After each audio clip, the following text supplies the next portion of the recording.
Welcome to both the first episode of 2023 and the first solo show of 2023. I've already forgotten my father's birthday. How's your year going? And you remembered that this morning because I've done that before, right? It's the morning of the 6th here for me, but because it's like the evening of the 5th for everyone else, most people, right? And his birthday is the 5th. So in my head, this is still the 5th, and that's what I'm going to tell him because it's 7 a.m. That's what I'm going to tell him when I ring him up after the show and say it's still your birthday in podcast land. All right. But I did a live stream just before Christmas for people who haven't caught it. There's going to be a couple of changes as to how we do the show for 2023. And one of them is going to be fortnightly live stream solo shows. I want to get back to the very beginning of the podcast. I had this thing called Podcast Thursday, right? And that was where the show came out every Thursday, right? It's kind of the clue is in the name, right? And I want to get back to that. Now, obviously, I'm thinking about your Thursday and my Friday. But that's the general idea, right? So we're going to do 1 week on, 1 week on, 1 week off, but like 1 week guests, 1 week solo show, because it allows it to be a bit more reactive and live, right? Because obviously the way I'm configuring the solo shows, if you're listening to this, and most people are listening to it rather than watching it on YouTube, it's going to be live streamed at this time every second Thursday, but like the episodes will come out basically around now, one way or the other. But it's the solo shows will always be audio forward, if that makes sense. So you're not going to miss anything. I'll make sure with the solo shows you're not missing anything by not doing the video. We will have in a moment or two some slides from it's called Tone. It's this AI generating AI. How do I want to say this? It is a presentation platform, kind of like PowerPoint, but obviously with very, very limited functionality. That's buzzword alert, like AI generated. So you can type in something that'll make you a presentation. It can use DALL-E to kind of create images and so on. It's gimmicky, but it's also still the silly season, so I'm going to use it. But trust me, if you're listening to this, yes, there will be slides. They're really more my prompts for what we want to talk about. You do not need to pull over the car and open up your phone to watch YouTube to look at some AI art, plainly, right? And so I might actually jump in on that. Hello, everyone in the chat as well. So the reason I'll finish that opening thought, right? The reason for live streaming the solo shows is to just give people a chance to like jump into a chat, say hello, respond to some things, and so on. By the way, we all know this, but the digital world has changed so much because it always does, I guess. But particularly last year, but just in general, I've noticed that given that no one blogs anymore, right? Like there's Substacks, which are great. There's no reactivity to material, right? So I'll have a guest on who'll say something. I have this long list. Everyone who does this stuff does. I have this long list of potential posts that will probably never get written. Buzzword alert, unless I can get AI to do it when it stops writing shit. But so I'll have a guest who'll say something. They're like, oh, that's really cool. Like I want to riff on that, but obviously not now, not in the middle of their whatever tirade or so on. So splitting up the guests with solo shows allows, I think, a bit more deeper dives on some of the material, right? But it is the beginning of the year, more or less, still the silly season. And with that in mind, I wanted to talk about, essentially magic and enchanting for 2023. And in particular, do I want it that way? No, I want screen share. There we go. In particular, I can't even call it headspace anymore or mind space because that's disembodied in a way that will actually trip you up before we get out of the gate, right? So it's how we situate ourselves in a magical cosmos doing some pretty intense things for the next few years, right? So one of the things, actually, here's a good example, right? So Connor was the last episode, Connor Habib. If you haven't watched it, there was a couple of things. We spoke about the solo show. We spoke about the astrology episodes and like, how do you stop people getting so grim or feeling so down? And I'm like, well, I'm more interested in making sure, and I did a whole show about it, that we have the reality to hand, as in the highest probabilities, and we'll get into that. This is sort of a riff on that, but also a comment on magic, right? So, if not now, when, I think is a really good attitude for 2023, rather than things are looking up. I made the joke, and I don't mean to joke about like war, but I made the joke that if your dream is to open a like hair salon in Donetsk, that's not seeing the conditions, right? But even with everything that's happening, in fact, because of everything that's happening, the attitude that we want to be stepping into at this time of year is, if not now, when? Like literally, if not now, when? So this is let me just jump over and start doing clicking and moving around.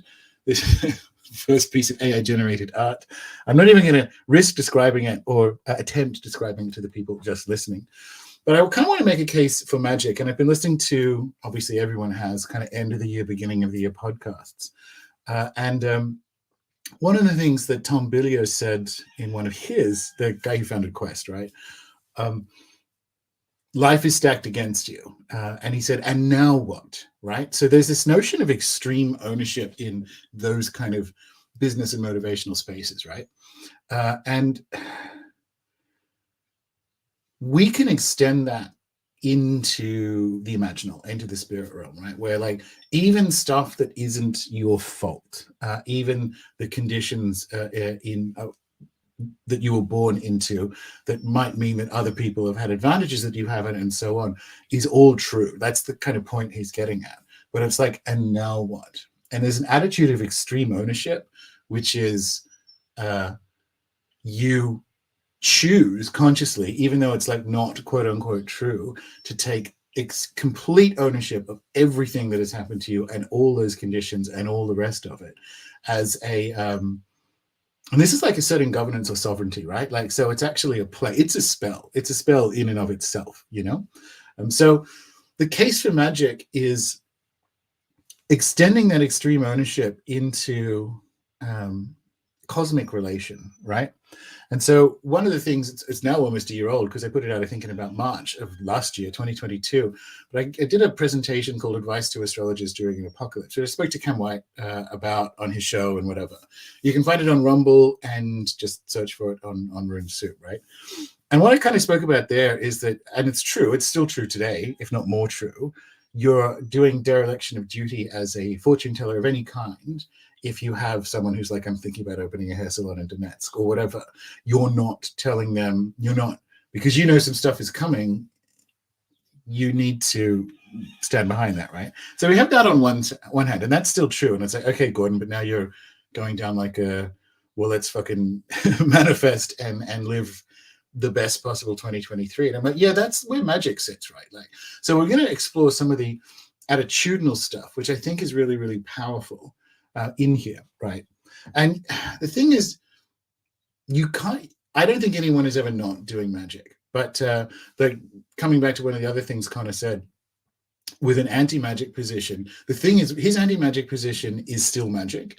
It actually reminded me, not content-wise, right, but it actually reminded me, I had a conversation about a decade ago with someone who worked closely with David Icke for a while. And David Icke, so this is going back 2012, and you know, the era of the big Wembley 6-hour, 8-hour presentations that he would do. And he would do the same thing. He would rail on magic and what have you. And I spoke to this guy and I'm like, but he also says he just sits at his desk and just the stuff just comes to him. He just channels it, right? It just sort of flows into his head and out into the keyboard. And I said, does he know that's magic? And this guy said, yes, he does know that's magic. It's just that he also knows that his audience is either Christian or post-Christian, and they're very cynical towards magic. So like Connor's thing, and it's just his usual anthroposophical stuff, right? Like the entheogens are Lucifer, and Silicon Valley is Ahriman, and, you know, heading off towards the sun is Jeebus. Like that's still a magical frame. He just didn't explicitly say it, but I can see it and said it, right? So even an anti-magic position is a magic position, right? So, and I don't think it's, obviously I don't. I think there are better ones, right? I think any of them are better than not having one, right? But I think, particularly as we move into these conditions, there are some that work better than others. So we've got people being a huge fan of extreme ownership. It's a big part of my magic and practice in the chat. Yeah, same. And in fact, if you're looking for stuff if you're, weird way of saying it, if you're looking for magical targets, the process of moving through extreme ownership will find, and it's really, as long as you're in the right space, and we're going to talk about that, it's a really powerful way of reading yourself to filth and finding the flaws so that you can change them, you know? But that's essentially the case for magic is, if not now, when? And most people are doing it anyway, so why not do it good? And even like, and people use this is a term from normie world, right? But magical thinking is a word that they'll use to say like delusional thinking or something. And it's funny because obviously I rankle a little bit at that terminology, but we need a word for that. We could use delusional, but even that is a framework that is in some kind of relation to reality. It's just not a very good one, right? So honestly, this presentation came about because I saw a tweet by Alex Hormozy, and this is basically the whole tweet. I think I just copy pasted it, right? But if you aren't content with your life, so here we are in 2023, beginning of, if you aren't content with your life, you have two options. You can, one, change your life, or you can, two, change your expectations of your life, right? And he says both are hard. The first one takes courage, and the second one takes acceptance. Now, sit with that, because magic can, the magical and spiritual path are applicable to both of them. You could oversimplify, and this would be wrong, but like, let's just do it, and you'll understand what I mean. Number one, change your life. Let's call that practical enchantment. Number two, change your expectations of life. Let's call that spiritual development, right? To rest in, you will be less agitated about stuff, just everything, right? When you step into the flow of like a living, moving cosmos, like an animist thing, a Taoist thing, whatever you want, right? So both of these, and this is what I mean by oversimplification, right? But change your life, that takes courage. Change your expectations of life, that takes acceptance. If you are not content with your life, those are your two options. Change it, get used to it, right? And literally, it's not like, funnily enough, the reason I mentioned it in terms of spiritual development is it's genuinely not like one is better than the other, you know? Changing your expectations of life doesn't mean have diminished expectations. It literally means change your expectations of how life works. So obviously the kind of like plot twist from a magical perspective is we should do both. But I want you to kind of sit with that idea when you are, particularly if you encounter some inner resistance to that idea of extreme ownership. It's like, I was born, I was born with a disability, or, a different ethnic background, or all this kind of stuff. All absolutely true, right?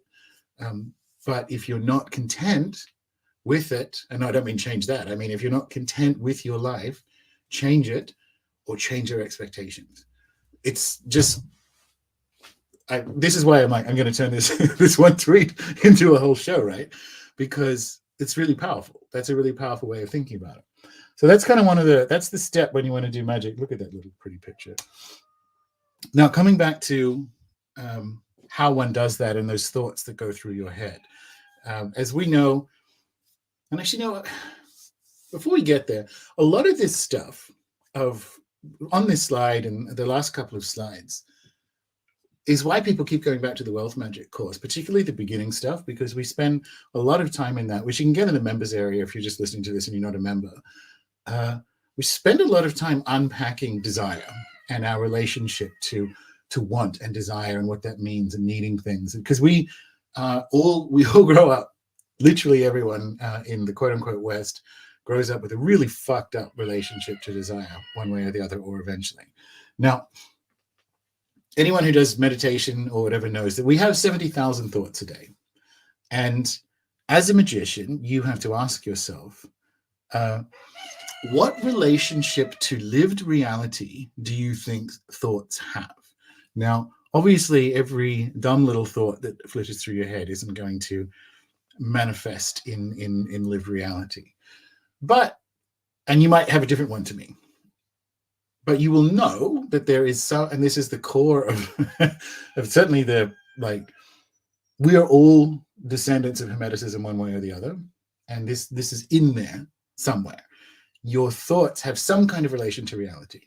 Done correctly, we can say causative, but then can you say that because of how time works, et cetera, et cetera? That's why I've phrased it this way. What relationship to live reality do you think your thoughts have? It is, if it's not causative, it's predictive. It's something like that. Mitch Horowitz and I have spoken about this a few times on the show, right? And so you have 70,000 thoughts a day. Now, I want you to just take a moment to think about how many of them are, I don't like the word negative. I feel it's too negative. So in this slide, if you're listening to it, I said, what crosswinds are you experiencing as a result of your 70,000 thoughts? How many, I'm too fat, I'm too short, I'm too stupid, don't have enough money, I'm scared, my mother was right, whatever it happens to be. What are you doing crosswinds wise? And sit and think about what that's doing, either creating that reality or creating crosswinds to that manifesting capacity, right? So again, here's where something like magic can come in. And honestly, the cleanest and simplest thing, and I've said this all along, is a regular meditation regime of, I'm actually doing, this will come up in the foundations course, I'm actually doing 2 15-minute sessions a day rather than one long one. And that works really well for autonomic regulation and so on. But honestly, some kind of daily meditation isn't going to reduce the number of thoughts, but it's going to create within you a bones deep understanding that these thoughts are bullshit. This is just crap that came out of your tiny, puny human mind, right? And you're not as encumbered by them. They just swirl around, right? But this is one of the things when you're sitting with, well, I want to change my life. Well, I'm not content with my life. Do I change it? Do I get used to it? Where is my position with extreme ownership? And then you say, well, what do I need to take extreme ownership of? Where am I going? And where are my thoughts? Am I leading my thoughts? Are my thoughts leading me, right? And what crosswinds am I creating that I don't need to create? Like, how do I get out of my own way with this stuff, right? And so I just dropped a slide in there of 70,000 thoughts a day. How many of them are, and you don't assert mastery over all 70,000 of those thoughts, but you absolutely can and should begin a regime of gentleness and empowerment alongside some regular meditation. Because if you think of them as crosswinds, there's a better way of dealing with it. It's almost like a plane, like, oh, there's turbulence, we're going to go up, we're going to go below it, right? But it's seeing it spelled out like that, if you're unaware that it's like 70,000 thoughts a day, is pretty wild, And how many of them are good? That's the thing. It's like, God, how am I shifting my whole frame around this stuff, And this comes back to having done that, extreme ownership and so on. Well, I want to do 2 things. I want to get fit. I want to get healthy. I want to get that promotion. I want to make 250 grand a year, working 3 days a week as a consultant back into this business, living in Costa Rica. But I also want to learn French and get married, right? So here is where we come back to ownership and magic and manifestation. Be honest about your priorities. This is a really good time of year to do it, because I hear a conflicted. So it's not that you can't want more than one thing. You can want everything in the world, right? But that's different to having priorities.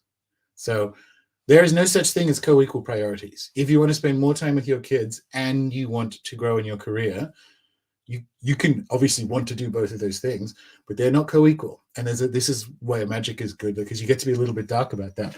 It is okay to, for this year or whatever year, want to prioritize the career over spending time with your kids, to use that example, because I would assume / hope you are in fact doing that for the long-term benefit of your family.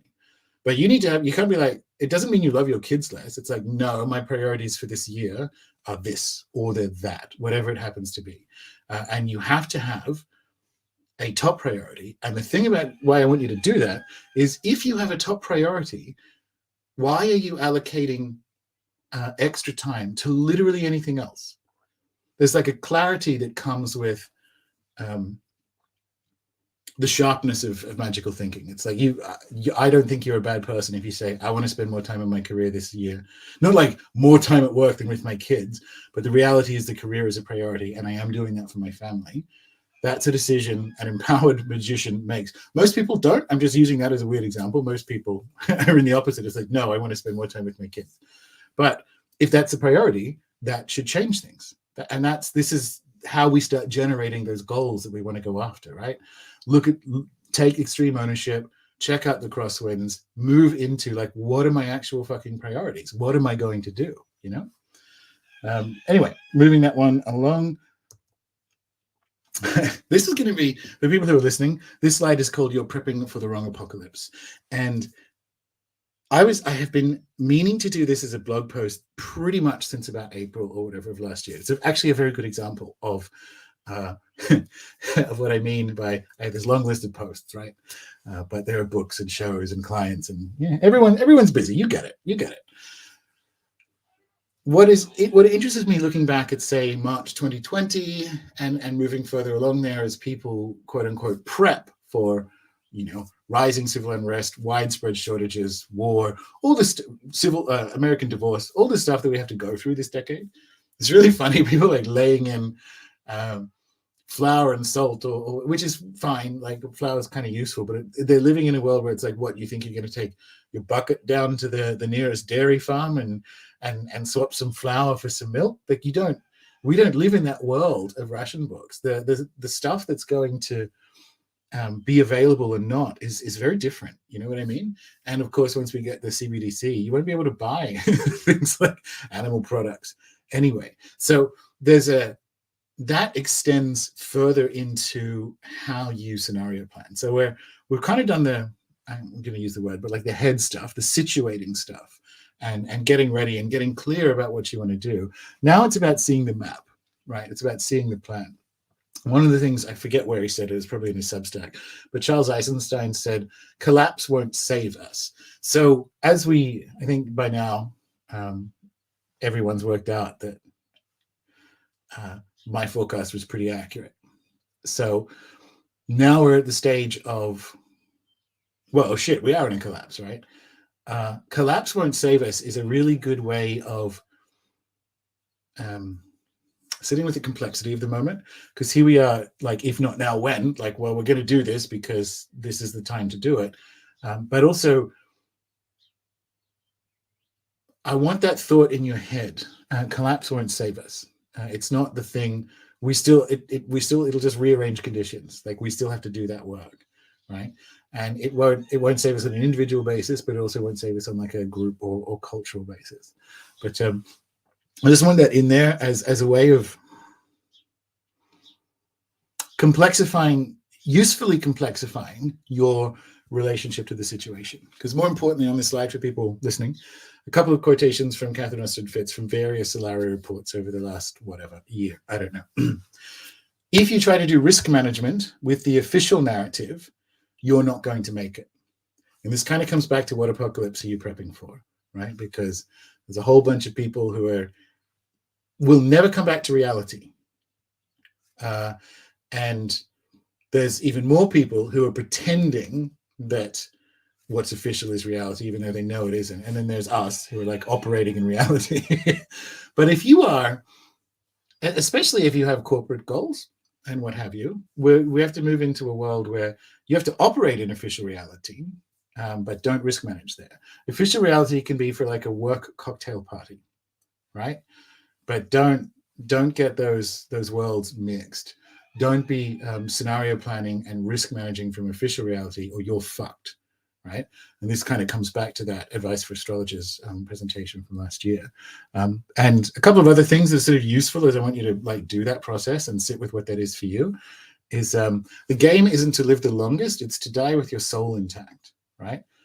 And also war is about who's left, not who's right.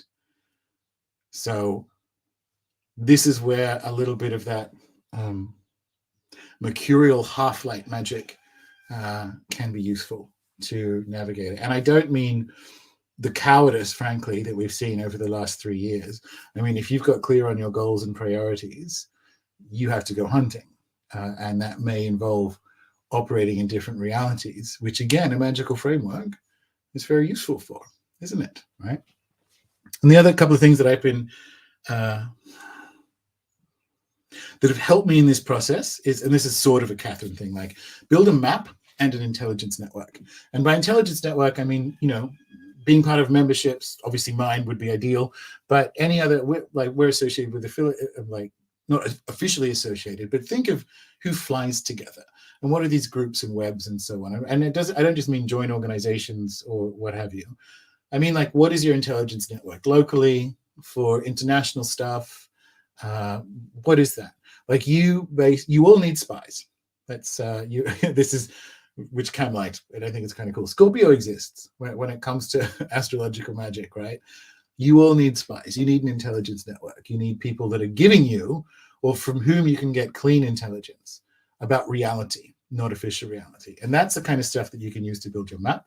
And the other thing, and this has been really good, that sort of stoic idea of focusing on what you control and not on the outcome, right? So, and that's where we kind of move for the last few slides or this part of it. So if you follow the journey, we've kind of situated it in extreme ownership, setting priorities, clearing the crosswinds, building the map, and like having done that, like, okay, cool. These are the things I'm going to go after. This is the map that I've built.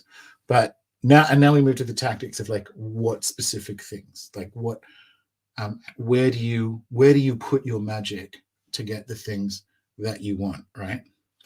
And so that is, wrong way. That's where Stoicism is going to work. And this is another post. If you're listening to this, it's called Putting the Chaos Back in Chaos Magic, right? And one of the things as we get to the level of planning is, well, what swagger am I bringing to 2023? And I've been sitting with that since in 2022. If you don't know, we did a series of chaos magic calls in which are all in the members area. But I've been sitting with some of the stuff since then that came up and other people's experience of chaos magic back in the day versus today and so on. And there's actually something from the era that people, it's almost like the least important from a content perspective. Like there's nothing really innovative happened in the content of chaos magic, but the attitude and its application. So we're talking about like the 90s, my favorite of the decades, right? Chaos magic, if you don't know, it didn't mean chaos in that kind of like metal anarchy in the UK sense, but because it meant it in the really 80s idea of like chaos mathematics. But it did accrue that that feeling of being a magic for a time of chaos in the 90s. It got that, thanks to Grant Morrison, et cetera, et cetera. It got that feel, and that is a pretty useful attitude. That's I think a powerful thing to embody when coming back to, if not now, when, right? That we actually do have a mode that is that has something to share with you about being in times of chaos, which we're in. And so there's a couple of sort of additions to that attitude. You can let life beat the strength out of you, or beat the strength into you. So this is when we talk about chaos and moving out there after stuff, right? And Bjorn Bull Hansen, who's a Nordic novelist and vlogger, had a vlog, I guess, recently where he said the fight is the prize. And that's a real, because obviously he's big on Viking thought. That can help with situating yourself in an attitude. You've you've taken extreme ownership, you've built the map. So how do we think with actually heading out there into the chaos to go after it? And one of the things that I think has value or merit is this idea that the fight is the prize, And this is sorcery. This is kind of looping all the way back to the beginning of why I think magic and sorcery has something to say, or has medicine for these times. For people, I would say, who are awake, right? Like this isn't the time to, I would say, go dawdling off, experimenting with the more fiery end of the grimoires. I don't think that's a good move. I won't judge anyone for it or anything, but I think there's a better use of your time and energy, given that the fiery grimoire beings are here already, more or less. You know what I mean? And the other thing that I think why I put this slide in and why this all came to me as a blog post idea, putting the chaos back in chaos magic, is one of the things they did in the 90s was, well, I don't know if anyone actually did this, but they had like example public spells, and it's real sort of Robert Anton Wilson inspired idea of doing these kind of like leaving smiley faces and colorful M&Ms and all that kind of like, you know, yay happy stuff in the city of London and Canary Wharf and places of high finance, which at the time were considered like dour, right? This is obviously before it turns out they ran the world into the ground, and in fact could do with less fun, less cocaine, and more kind of like serious financing. But the kind of point there is that there is an attitude of like, I only rarely use war metaphors because, well, actually that's just obvious. I only rarely use war metaphors. But what 90s chaos magic can show or teach is that you are in some kind of war for reality, not on it. And it's an asymmetric war. And that's the kind of difference that I want you to, that the chaos magic can kind of bring in. It's that ontological terrorism idea, right? And that's going to look different. Like I said, you're not going to like go and throw Smarties up in the air in Canary Wharf. Like I said, these people need less fun, less cocaine, less holidays, less drinking till 5 a.m. fucking the secretary and like fat fingering like 1,000 mortgages gone or whatever, like, or up, you know. They need more sobriety and less of the fun. But what does that look like for you, right? And there's an attitude, and this kind of comes back to like, well, I'm going to operate in official reality, but I am going to be a secret invisible agent for, you know, true reality, for the invisible college. So, because this year, I mean, you've all probably by now listened to the show with Austin, like it's going to suck. And I'm actually glad this episode's coming out now around whatever the the Armstrong turning point for early January is going to be, because this is the kind of stuff that can allow you to roll with the waves, right? And not be knocked over by them. And the other thing is to give yourself permission to stay amused, or as Catherine would say, coming back to her, to remain in a state of amusement. Like, don't give that up. And again, that doesn't mean like laugh at misfortune. That means a kind of a more like Chinese sage state of amusement that we're, well, again, speaking of Bo Wilson, that Bucky Fuller idea, we're living in the planet of the apes. Is that happy or sad? You know, well, Bob Wilson idea. That kind of state of amusement. That's something that you can get from, dare I say, you don't need to become a 1990s inspired chaos magician. But there is, as we move decades past that, we can actually look at that era and go, oh, there's some medicine here for our lineage as, broadly speaking, you know, Western magicians, right? So, yeah. I was actually having this chat on Telegram before moving on to the next slide for people listening. We are moving into times that you will, if you, I mean, I don't mean to scare people, but like, honestly, if you live through this, and I expect Rune Soup listeners will, these will be the times you tell grandchildren about. You'll be like, shit, this is the thing we went through. So we're moving into an era of low probability events, you know, and we're living through a string of them, and there's going to be more, which is to say stuff that, well, we expected, but a lot of people didn't expect happened. So that's interesting to me on and I don't have the answer to this. In a time of low probability events, in the same way that cultures that believe in magic get better magical results, do you think it is easier or harder to generate low probability outcomes now, right? Because if reality gets used to, which is probably how that cultures who believe in magic get better magical results thing works, if the local conditions are used to giving more 1 in 100 and less, you know, 50-50, I don't know, but it might be that it is in fact easier to generate low probability outcomes now. So chatting to JDO about it this morning, my time, before the show, and I asked him that, and he says, no, he's at the moment he thinks it's harder because everyone's minds are like thinking smaller and shut down. And I said, that's true, but it's like, because he obviously hadn't seen this presentation yet. And I'm like, that's true, but actually that's literally what my whole presentation is about, is that I think that's in people's heads. I don't think that's in reality. I suspect in reality, it may in fact be easier to generate low probability outcomes, but you absolutely do need to get out of your way, right? You absolutely do need to open up the head. In kind of like the way that we've been talking about on this show. But it's something I'm just putting it in there. I don't know if it's the case, but it might be. And certainly if we're looking at how we situate ourselves from an attitudinal perspective on like, yeah, how we are with this moment, this string of mostly unsatisfying, low probability events. Well, what that means is the universe is throwing us really strange things. So really strange things are close by. Might be the case. I mean, as I kind of say in the sigil magic course, sigils are free. Give it a shot. Like, what? If not now, when? Right? If not now, when? All right.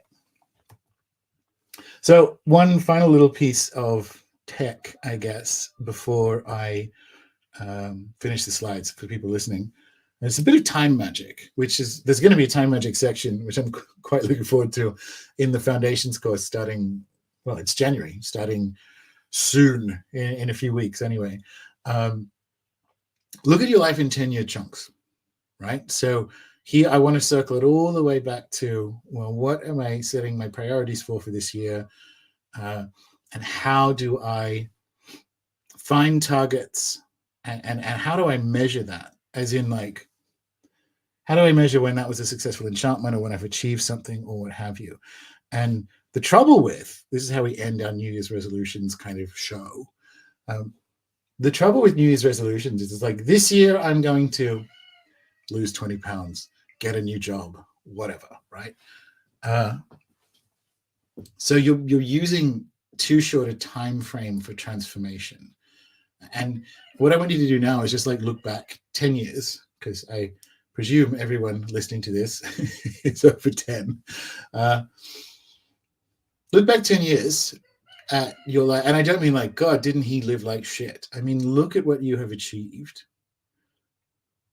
And I don't just mean like, look at how much money you've made or your house or, you know, I moved to a bigger house or any of that stuff. I mean, the real stuff that you've achieved, like, you know, growing, loving, becoming wiser, all that kind of stuff. And I look back at what I was, 31. And yeah, I had quite the decade, right? All my books came out, moved countries, farm, dragons, membership. Your version of that is whatever it is, but it's like, wow, because you can get to the end of a year with ongoing goals. My priority one remains a health goal, but it shifted from like not dying to like a fitness journey, right? So I'm going to be able to look back. If I look back and go, wow, I have done a lot. But if I look at last year, I certainly did a lot, but it's not the right time frame to measure transformation if you want to find places to improve, but also realize how much you've already done, because that actually changes the targets, right? So instead of I want to lose 20 pounds, like if someone says that I want to lose 20 pounds, like, well, how much did you lose last year? 80, right? So, right. I suggest to you that the goal should be in that person, a shift from a weight loss target to I want to get slightly stronger every day, right? Like every time I go to the gym, I want this to be slightly better. And that's the same for any of these goals. This is the time magic stuff, right? Like, so I want you to look far ahead. I want you to like look at your life in 10-year chunks. But then when it comes to this year, I don't want your goals to be, I don't know, I want 1 million followers on TikTok. It's a dumb goal. Well, it's a dumb goal anyway, but like it's a dumb goal because it's fake and it's not in your control. It's the stoicism stuff. If that is your quote unquote goal, your actual goal from a magical perspective should be, I want to get, and this is like, I learned this from Think Media, but like, I want to get 5% better with every TikTok I upload or whatever it happens to be, right? Whatever that goal is, shift the timings to something that is entirely within your control and set the intentions around that. I want to get 5% better every live stream. That's true, actually. I want to get 5% better every time I do a live stream, which is every second week, I guess. And I will be by the end of next year. But I don't want a target. I don't want to turn that into a target like I want an extra 5,000 YouTube followers. Like I want these to be better every time I do them, right? Because that's in my control, and that shrinks the timeline down so that if I look at a creative output over a decade, it's going to, I'm getting the right signals back. So over the long term, you're getting the right signals back from a goals perspective. But in the short term, you have targets there. And whatever, so career, health, the romance one's a bit different, but we'll stick with these. Kind of not, though. We'll do the romance one first, having just said that, right? So if you are, looking for love, hey, ladies, there is a 5% better. There's a goal that's, or a target that was within your control every single day, which is to, I don't want to say like be 5% more lovable, but whatever that kind of thing is true. Sorry. That kind of thing is true of finding that love within yourself and being powerfully attractive and all that kind of like thing is true. So it's like, well, what does that look like? If I want to find love, it's like, well, do I need to be, which is fair, I need to be more attractive. What issues or baggage can I be working on? So it's kind of the same, rather than like, I wish to be wived by next Christmas. There is another way of doing that, right? Which again shrinks the timeline down to a stoic level of the things you can control, and also kind of allows you to look at, and in 10 years, I would like 3 kids and a house and blah, blah, blah, right? So that's the part of it that I want people to have a look at for themselves. So, and the other thing is, and this is another Alex Hormozi one, just to give credit where it's due. The final bullet point on this slide is as a thought experiment. So let's go back to this person who wants 1 million TikTok followers. What, as a thought experiment, what would you have to do to make a 10-year or a 1-year plan, but especially a 10-year plan, happen in 6 months? So if you wanted to build, his case was like, if you wanted to turn your business or scale it from 100 grand a year to like 10 million a year, and you've got like a 10-year plan of what that looks like as a vision, what would you have to do to get that done in 6 months? And that doesn't mean go out and do it, but actually that opens up the possibility. It's like, wow, okay, so in fact, I could invest here, or I could quit my job and go like every day in the gym, whatever it happens to be. It's like, wow, actually, this is a way of bringing, as a thought experiment, the 10-year into reality. He didn't realize it at the time, but it's kind of like a new thought manifestation technique, right? Which is, okay, what do I want over 10 years? Cool. That's great. Now, how, just as a thought experiment, could I do that? Could I achieve that in 6 months? It's like, well, I need $5 million of funding and I'd need an extra 15 staff but do it, right? But I don't mean go out and do whatever that is, but pull that 10-year goal into 6 months. What would it look like? It would be massive surgery. It would be hiring a team of Zoomers to follow me around so that I'm never not TikToking, because actually that one's a volume game, right? Whatever it happens to be, what would that look like? And if you do that thought experiment, if you actually play that game, you will, again, find areas of opportunity or enchantment targets. It's like, okay, cool. Well, I probably can't be followed around. I probably can't afford 4 Zoomers to follow me around. It's like, but do I know any? Right? It's like, well, actually, could I get help with my social media strategy? Or could I get a personal trainer every day a week? Could I get like a private trainer? And that's kind of like, well, this will cost this much. I'm like, yeah. Right. But play that game to make it work in reality. And all these kind of options sort of open up, right? Yeah, that is the end of the slides, or that slide part of it. So I'm just going to return to little old me. That's kind of, if not now, when, is the overall kind of like message is too strong. The thought that I wish to leave you with, right? If not now, when? And then hopefully some of this discussion has opened up for you, because it's not like we're not all sitting with this right now. We're not sitting with like what we're going to do, the stuff we'd like, the stuff we wouldn't like. And hopefully some of this, putting it in that shape of extreme ownership and setting priorities and clearing the crosswinds and stepping into planning for the right apocalypse, right? And then out of that should come that attitude of like, well, here I am out in the world sorcering or whatever, right? Manifesting one way or the other. And that's kind of, that's the thoughts that I wanted to sort of put together for this solo show. And there's been some really cool stuff in the chat that I've been on a little bit of a tear, so I haven't been able to respond to. But for the people listening as well, that's how I want to end the show. I want to end the show with, if not now, when? And I want to kind of like put all that together. I want that to be put together in your head. If not now, when? Use the time magic, use the rest of it, and sit with like, why the fuck not? All right. See you in the next one.